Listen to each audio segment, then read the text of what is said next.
Hi, I'm Lisa, Hi, I'm Cryss. and we're in Knit Sheep. Welcome to our podcast. Okay, I'm just going to tell them that we filmed all of this yesterday and then we had audio issues. So this is take 2 and it feels really weird to just repeat everything again. What can you do? So Mom is going to join us a little bit later because she's doing Crocheted Socks for Socktober. So look forward to that segment. And please like and subscribe. I'm trying to teach myself to say that, so I got to get it out while I'm thinking about it. Does it really make a difference saying it? Like someone who wasn't going to like and subscribe will now do it because you say like and subscribe? Please like and subscribe. Thank you so much. It will really help us out. Anyway, do you want me to go first, or would you like to go first? Oh, yeah, it doesn't matter. Let's talk about your cardigan then. Okay, it does matter. Okay, so I'm making a cardigan. I'm almost finished. I made the pieces. I have to sew it together. It is the Felicity Cardigan by Melissa Leapman. And it's from this little booklet. Do I have it? Yes, I do. From Annie's Crochet. Oh, poor thing's all damaged. But you can probably buy a digital copy on Annie's website. I don't know if you can find the actual book anymore. I think you can get it on Amazon. Oh, okay. So it has 5 patterns in it. They're all like really easy, but they're super cute. And I was battling crochet ennui, and I kind of just lost interest in all the projects I was working on. So I decided to work on something that was really quick and really easy. And the Felicity cardigan is both of those things. So I'm still in the process of weaving in my ends. I always have it upside down first. But it's going to be, a big chunky drape front cardigan. So the part that drapes in the front will be this gray, and then most of the body will be this coral. I'm loving the stitch pattern. This is one stitch, and just the way you work it gives you this amazing texture. Yeah, that just pops. And I finished my sleeves. I have to sew them in, but I also did the 2-tone on the sleeve. So the part by the wrist will be the gray, and then the upper sleeve will be the coral. So I'm going to soak it first because I want to soak it in some eucalyptus because the yarn is just a tiny little bit scratchy for me. So I'm hoping to soften it up a little bit with the lanolin and the eucalyptus, and then I will sew my sleeves on afterwards just because the bucket I have is not big enough to hold it if I attach the sleeves. And you want to block all the pieces before you sew anyway. You'll just have better edges to sew. But I just have a few ends to weave in, and then I'll be done. And it completely broke the ennui, though. That's the important thing. That was what this project was supposed to do. I've actually made this cardigan before, this exact cardigan. But the yarn I use, has acrylic in it. I'm not an acrylic hater, but, it can get a little hot. I learned what acrylic doesn't breathe means the hard way when an acrylic dress tried to kill me when I wore it in July. So, also the one that I made originally, it's a heathered yarn, and I felt like that you couldn't really see the texture as well because of the heathering. So I think doing it in solid colors just works a lot better, and that texture just pops, and I love it. I can't wait to curl up in it. I know. I'm kind of excited about it too. I know. I'm just like, why do you care about my cardigan? I love the texture. I love the way it pops. And I love that the fabric has this bounce to it. Yeah. I want to do a sweater with this texture. And I really want to see what this texture will look like in a fingering weight yarn. So I have some plans. I take something away from every pattern I work from. And so this textured stitch, I have plans for it. Okay. I'm going to talk about my Alaska sweater then. Okay. Yay, the Christmas sweater. I will have a Christmas sweater The winter sweater. The solstice sweater. Yes, the winter solstice sweater. This is my Alaska sweater. As you see, it is still a work in progress. But you have gotten really far. Yeah. I'm in the last, let's see, 36 rows on the bottom of the sweater. So I'm going to try to get through that over the next week or so. Mm-hmm. It's the color work, I'm using a different technique. You've been hearing me talk about ladder back jacquard. It is slower for me because it's a new technique for me, but I absolutely love the way it spans these large gaps between the motifs. The motifs will like kind of grow together over time, but that's not happening yet. And this is what it looks like on the back. So I have a separate fabric growing on the back of the sweater. And I decided to go with that because the gaps were so large between the different motifs. That's not going to add any bulk to your sweater if you were using like a heavier weight yarn. Oh, like, yeah, would you do that in? Oh, would you course do it that will. technique in a chunky yarn? Yes, because anytime you do stranded color work, it adds bulk. I mean, you're adding a whole nother set of yarn to it, so it's going to add a little bit of bulk. But I think this technique on the bottom of this sweater is actually going to work out to be a little less bulky than it would have, because that yarn is not incorporated into the fabric of the sweater except in a few spots where it joins to the sweater. That's why it's called ladder back, because there's a ladder of stitches that can build up. So those stitches are part of the fabric, but the rest of the stitches are not. And what yarn are you using? This is Pixel in the colorway Pistachio. That's a Barocco yarn. Yes, Barocco Pixel. And I love these soft greens and that soft brown. And I'm using Barocco Ultra Wool DK for the color work. So I want that solid color work. So in my mind, I saw the trees kind of like backlit. And that's what it makes me think, like the trees are in shadow. Love that. And the colorway is called Bear. And I am looking forward to getting onto Sleeve Island. So my sleeves are already ready on the waist yarn, and I'll be picking up stitches and just knitting down. Now, the sweater does not come all the way. Actually, let me put up the name of it if you want to know. It's the Alaska Sweater by Camille Descoteaux.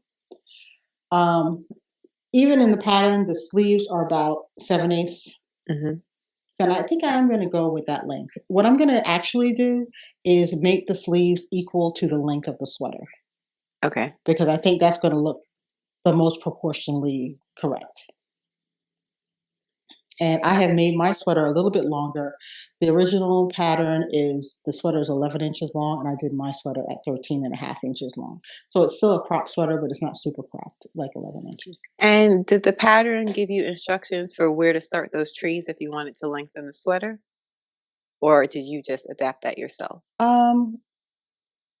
It gave a suggestion, yeah. Okay. It just gave a suggestion. I did not have any issues with sleeves on my bulky cardigan with my 9mm hook because it went so fast. I said I wasn't on Sleep Island, I was on Sleep Highway. Yep. I just took off and I made those sleeves so fast. Zip, okay? So it turns out I like finger weight yarn and a really chunky yarn. And I'm surprised you like the chunky yarn because you are down with the finer weight yarns. I am surprised too, but sometimes you specifically want that oversized look. Sometimes you want bulk. Yeah. And for a cardigan, a really cozy winter cardigan, I felt like it worked for this pattern in particular. But, you know, in my everyday sweaters, yeah, I'm still gonna do fingering weight. Yeah. Now, we were talking yesterday, and you said you're never gonna make a fingering weight sweater. I'm not, because it'll be a million stitches. My mission to convert you. It'll be a million stitches. You think I'm a slow knitter now? Picture me making a fingering weight sweater, because I'm not a fast knitter to begin with. And you know what I think happens with me with bigger projects? I have a magpie brain, so I'll get distracted by something else, and I'm like, "Oh, look at that! Why don't I do that instead?" Squirrel. Yeah. And I don't go back to it. So fingering weight and me, I don't know. But what if, actually, I'm gonna stop lying now. this sweater that you're making now, the Alaska sweater, you started it in July and you're making steady progress. You don't think if you started a fingering weight sweater like in January and said, okay, every month I'm going to work a little bit on this sweater. And so there was like no pressure to finish it in a certain time frame. Okay, let me put it to you this way. You know how I love me some Harry Potter, right? There is a sweater that's like very hot Harry Potter-esque, full of, and it's really fun because you can put whatever symbols, Harry Potter symbols you want in the sweater. I bought the pattern, not checking to see what weight it was. You know it was a fingering weight sweater, right? Never made the sweater. But you could. I think for sweaters, DK is going to be my finest. I might try sport, but I'm never going down to fingering. Wow. Except for socks. You know how I love making socks. Yeah, that's what I don't understand. I mean, I know socks are smaller, but you use like size 0 needles. And you like have no issues with it. 64 to 68 stitches. 3,452 stitches. Approximately. What do you think? What do you think? We gonna get her to make a fingering weight sweater one of these days. Just the one, just so she has the experience. And it'll be like short sleeve and cropped, but it's gonna be like really cute. I wouldn't even make a vest. Let me put it that way. Maybe a tank top. I don't know. I love the fabric I get working in fingering weight yarn. So you know what? I tell you what. If you make a pair of socks, I'll make a fingering weight sweater. Socks. I can do like leg warmers. Anyway. I have like no interest in making socks for some reason. I don't know. I just feel like sweaters are just a better use of my time. Wow. Okay. All right. I see where you're going. No, but like I'm just speaking for myself because you make really nice socks. I would not suggest that you stop making socks because like your socks are like on point. But I don't know. I know. And then you have to make 2? Unless you want to cut off a foot. We have a studio audience today, by the way. Yeah, basically. We got people over here cracking up. What else are you working on? I have a dress. Oh, yes, the dress. That I have named the Impossible Dress because I don't know if it's ever going to be finished. Let's see. I hate wool funk. Okay. I'm convinced wool just has like this awful smell. It doesn't, but okay. It does. Oh my God. Like when we open like a trunk show or something, like open the box of it, you don't smell like. I smell wool and it's nice. Okay. Moving on. So this is the Impossible Dress. There's no pattern. I'm just making it up as I go along, which is why I've named it that. It's going to take me forever. So it's fingering weight, 3.25 millimeter hook, and the dress is just going to be like a tube dress, bodycon, and it comes down past the knees. So I'm using Monos. I think it's Fino. It's a wool and silk, I believe, and it's a single ply. And I only had 2 skeins, but a skein of that is like 490 yards, so it's more yarn than the typical fingering weight skein. But I was worried. I had some yarn chicken issues. So what I ended up doing was this front center panel. This way. Okay. So I use a center panel that is mohair. That's Ella Ray Silky Kid. Yeah. And then these 2 stripes are art yarns, beaded in silk, sequin, silk light. Beaded silk and sequins light. 7 words in the name of this yarn. Like, what is that? So I guess that'll be in the notes or something.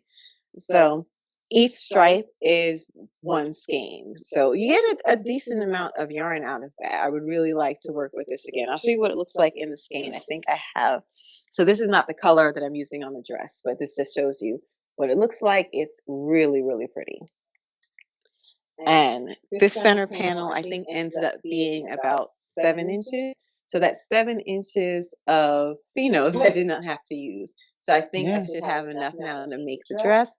If I'm still concerned about yarn chicken as I'm working around the dress, I will just do another center panel of mohair right down the back, so it'll mimic the front, and it'll just, take up some of that space and lessen my yarn requirements. And I'm just doing alternating rows of half double crochet, and then I do singles in the third loop. And I'm alternating with rows of singles because I don't need that raised stitch on the back. I only need it on the front, so I'm having this vertical rib going down the front of the dress. And I also like to use single crochets because it's a shorter stitch, so my ribs are closer together. Nice. That's going to give me some nice stretch. Now, how are you finishing the bodice? Is it going to be straps? Is it going to be strapless? I don't know. I'm going to put it on, and if it stays up, it'll be strapless. And if it doesn't, it'll get straps. And that's the plan. Okay. We'll just see what the dress does. But I am planning, at the moment, I'm planning to make a shrug just out of the mohair to complement the dress. But we will see how I'm feeling when I finish the impossible dress, if I still feel like making another stitch. Because what's ultimately going to drive me is that I think having that mohair shrug is going to be so cute and cozy. But we'll see, because this dress. So I usually like to be a monogamous crocheter, but I've given myself permission to work on the dress a little bit, then make something else. So the cardigan was made during a dress break, and I just put a few rows on the dress last night. So I'll work on the dress for maybe about a week, and then then go on to something else, keep flipping back and forth. Because the impossible dress is going to take me a minute. I want to finish it by the end of the year. I really don't want to drag it into 2022. So we'll see. You know what, though? It's a big project. I mean, and I think you kind of have to acknowledge that a large project like that is going to take time. Yeah. So I think your plan of working on other things in between, that you can get that hit of finishing joy, I think that's a good plan. We'll see. You can do it. She's impossible for a reason. Hey, Ma. Thanks for joining us on the podcast today. I know this is not your favorite part. Everybody, this is my mom, Dolla, also known as AKS Mom. Say hi, Mom. Hi, everyone. Mom is joining us because she is working on a Socktober project. She's doing a pair of crocheted socks. So, Ma, what sock are you working? It's a Vintage Wave by Clarisabeth Lopez Rodriguez. Oh, wow. Okay. I'm going to put the name of that up on the screen because it's available on Ravelry, right? Yes. Okay, here is the name of the screen, and it is available on Ravelry, and we will put a link in the in the podcast notes about it. So, how did you like working with that pattern? Oh, I really, really liked it. It was pretty clear. Yeah. And she also had a blog post about making socks that was very, very helpful. Okay, I'll put a link to the blog post too. Can we see your sock? Get it right this time. That's okay. Just push forward. There you go. And there you go. And you want to move a little to the left. There you go. Now, I like the texture pattern on it. What combination of stitches was that really? Oh, it's a decrease plus one chain. And it really gives you this nice diffused single crochet. Yeah. That kind of makes it stretch out and be even softer than if you had just a single crochet. Nice. Look at. I know this is not your first version of this sock. Tell me about what happened. Well, what happened was that I just followed the directions on the side of the sock. I did make some additional mistakes. Let's be clear about that. Right. But when I looked at the sizes, I was like, okay, I'll make the biggest one because that's always by default. Yeah. And so between the mistakes I made and, using the bigger size, Mm-hmm. the sock was just enormous. Yeah. So I decided to actually trust the foot pattern. Well, the foot pattern is something you told me about. Yeah. While you actually made the one that I have. Yeah. But I always felt like, that's the knitted socks. And we know that crochet socks stretch differently. So I really didn't trust that I could get a well-fitting sock out of it. Turns out I was wrong. Because once I started using the foot pattern and having the sock conform to that pattern, it really made all the difference in the Yeah, and your sock. It turned out that I only needed 50 stitches for my sock. Yeah. Which I started out using 64. Oh, yeah. Yeah. So that really changed the game. And I ended up with this, which fits beautifully. So Mom used the method for sizing from the Fish Lips Kiss Heel sock pattern by the sock therapist, and we'll include a link to it below. But it's been my go-to method for sizing socks. I can make a sock that fits whoever I want to make a sock for because I use the method that is in this pattern, and I will maintain to my dying day that is the best $1 you're ever going to spend on knitting or crochet. And in the blog post, she gives a really good explanation of how crochet socks work and how they stretch. And she also tells you to make that foot pattern to work with. And, and I know it goes without saying, but it didn't for me. Like, yeah, you have to measure your foot. And that helps a whole lot. Well, when you're using the foot model, you have measured your foot. Yes. And you can use that as, exactly. Yeah, that makes all the difference. In the pattern, it says something about having your sock be a little bigger than the foot pattern. That's in the vintage wave pattern. Yeah, so I think that also contributed to my mistakes because when I saw it was so much bigger, I'm like, cool, it's gonna fit now. But no, you needed to make it. It doesn't. You don't have to stretch to get it on to the foot model. Right.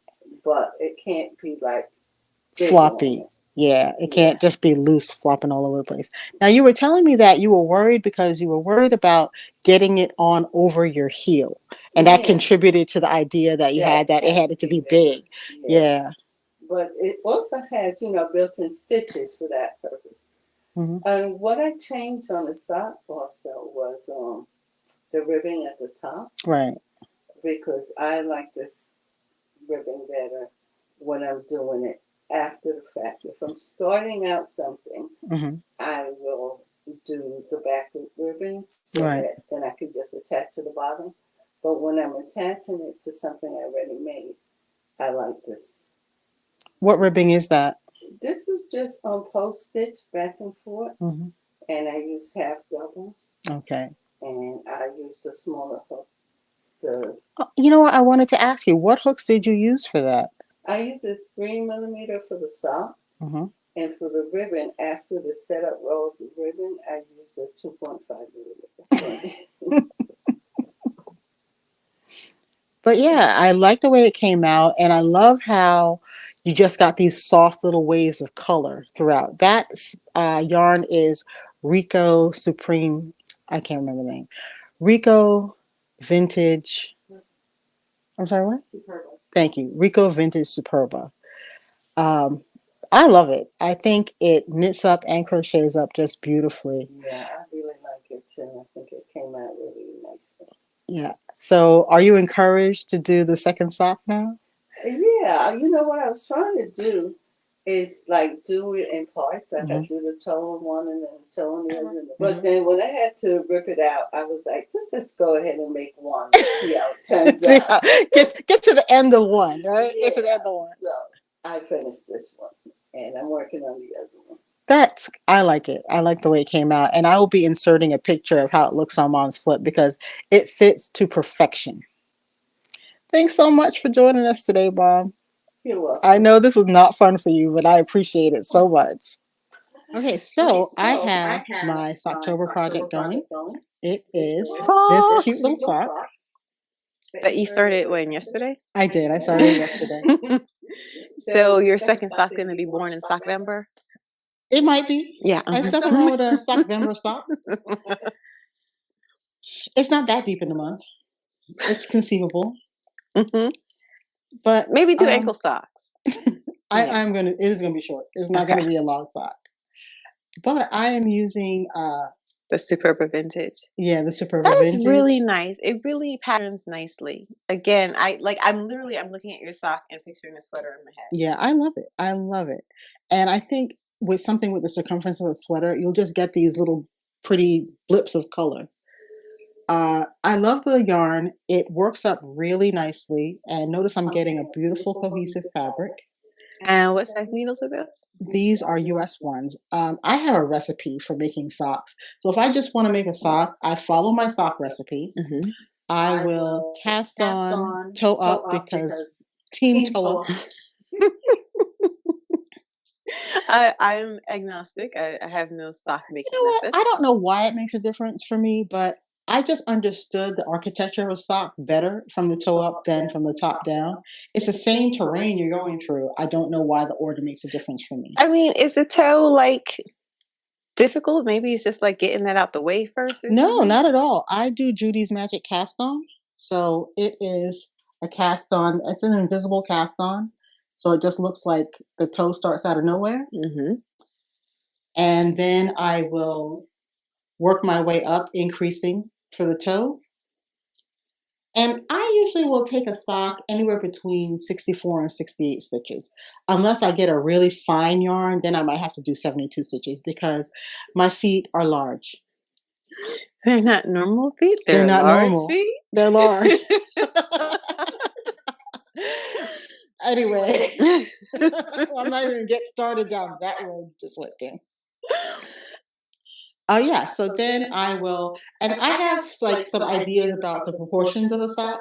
So what I will do is, I will usually, if I'm going to make a full length sock for me, and I make my socks generally crew length, I will fold the sock in half and knit the same amount of leg as there is foot length. And that's how I determine my foot length, less the toe, and I make my cuff the same width of the toe. And I find it just gives me an aesthetically pleasingly proportioned sock doing it that way. I don't do anything. I feel like that's a blog post. You do? I do. A timely Socktober. Okay, I will publish my sock recipe. And then I just do whatever I feel like doing. Like this yarn is so charmingly patterned. I didn't feel I needed to do anything to it. I just wanted to let that patterning flow. But sometimes I'll make my vanilla sock ribbed, or I'll do a cute little cable on it just for fun. But that's about it. The only thing I do to the cuff, like I said, I made the cuff the same length as the toe. And if I'm bored, because I just knit a mile of stockinette, I will do a fancy cuff. So I will do, a fancy rib or a cabled rib, or just, just some lace on the rib just for fun. But I think this sock is going to be so nicely patterned. I'm just going to do a 1x1 twisted rib. And I like a twisted rib because it just gives a little emphasis on the rib stitches, and I think it looks really cute. And what's your preferred heel method? I use the Fish Lips Kiss heel. It's a short row heel that fits my foot really well. Now, something you want to think about is if your foot's not normal. One of the daily videos on IGTV you referenced explains that, I believe. So yeah, you guys can check that out. So we're giving a little stink eye to a pattern we ran into recently, but feet have different shapes. So what you might want to do is experiment with different heels until you find one that fits your foot.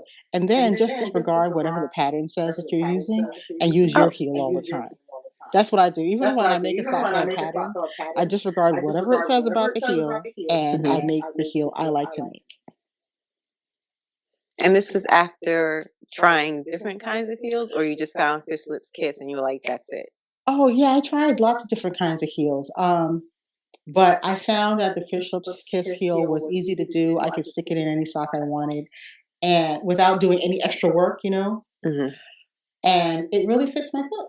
So I think that's the bottom line. You have to go with what fits your foot best. Right. But that's where I am. And this color is called Shades of Coral.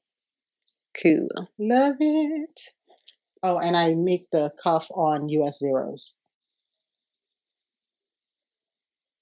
Okay, you're shaking your head, but look at this fabric. And it is. It's really beautiful. It's just, I've seen US zeros. They're so teeny. I'm like, I don't think they'd even be comfortable to hold because it's not like a crochet hook where you have that handle. You know what, though? Honest to goodness, I use so much fingering weight yarn in my socks and other projects that I'm uncomfortable with bigger needles. That's when I have to use anything larger than a US 8. My hands hurt. I can use a 0 all day, though. So I think it's what your hands are tuned for. Yeah. So do you have any other projects coming up? Coming up? All the projects are coming up. What's next in your queue for you? I think, so I've been talking about this poncho that it's just not coming together for me. I don't know. It's just off. It's not feeling right to me. So I'm going to reclaim that yarn, which is Cumulus, Juniper Moon Farm Cumulus. And I'm just going to make a cute, quick worsted weight sweater. I haven't done a worsted weight sweater in a minute because I've been stuck on fingering weight. So I'm going to reclaim that yarn and I'm going to make a quick sweater. Well, quick sweater, and I think that'll be the next thing that I work on, just because I really want to work with this yarn. It's a beautiful yarn that I absolutely love. It's a cotton, but people are always surprised to find out that it's cotton. Yeah, it feels heavenly. I am planning a chunky garment because I want something that's going to move a little bit faster than my Christmas sweater. So I am planning a vest because I don't know, I've been thinking about vests lately and I really, really want one for the winter. So I found this cool little vest on Ravelry. Let me share my screen. This is the Vest Beth by Olga Grishina. Love the texture on it. And I'm going to make it in Deluxe Chunky, and it's going to pop. All those textures are going to absolutely pop. What I fell in love with was this cable on the armhole. That's cute. I thought that was so cool. So is the original pattern also chunky, or you? No, adapted? It's also chunky. Okay. But I thought that was really cool. I do like the cable on the armhole. That's nice. Now, you originally said you were not going to do the turtleneck. You were going to do the cable around the neck, but then you had on this poncho with turtleneck. And I liked it. Now I'm keeping the turtleneck. I'm keeping the turtleneck. Okay. It was, you know what? If it was cold in here, I would appreciate that turtleneck. But it was actually quite warm in the poncho. And you can do whatever variation you want. And that looks like, this one here looks like it's a longer length maybe than the others. So where are you thinking about length? Hip, waist? I usually like my tops to stop before the hip. So if it goes down as far as hip for me, I will do it to my high hip measurement, not the full hip measurement. Okay. No, but that's really cute. I love it. I love it. And it's called the Vest Beth. Yeah, that's hard to say. It is. It is quite difficult to say. But I'm in love. So. And is that a free pattern or a paid pattern? You know what? It is paid pattern. Okay. Let me just see what it costs. It's a $9 pattern that you can buy on Ravelry. But I think it's going to be worth every penny because I love it. Now, my only other issue is going to be deciding what size I'm going to make it. I mean, not what size, what color I'm going to make it. Yeah, we have a few options. Yeah. And you could do something like two-tone where you make the neck and the armhole a different color. Oh, yeah. A little accent color. Yeah. See, I didn't even consider that. So My bad. I'm gonna make some I sketches. thrown a wrench in the works. No, I think I'm gonna do some sketches and see what I actually like, because we have a lot of color options to make it in, and I just have to decide: do I want it to be something that pops off other things, or I want it to be more of a staple that can work in with all kinds of other things. Yeah, I've got vest on the brain as well. So, but the cute. I say, you know what? Whatever tickles your fancy should jump up to the top. I don't worry about the order of the cue. The cue is valuable. The problem is not the order for me. The problem is that I want to work on everything. Like, I just want to work on like 9 things at once, and that's not really practical. So it will slow your progress a little bit, just a little. Like, just do 1 row on each thing a day, right? Oh God, can you imagine? I do have one more. I could have like a Monday project and a Tuesday project. Wait, there's something to this. Okay, I see. I'm not the only one that comes up with ideas. I've got one more work in progress, and it's a crochet piece. So this is my easiest cowl in the world. And that's your crochet version. Yeah, this is the crochet version, because I wanted to have all 3 versions in the store, so we could have the crochet version, the knit version, and the Tunisian crochet version. And I use Morocco topaz for this, and I just did alternating rows of half double crochet and single crochet to do it, because I wanted a fabric that would be nice and drapey.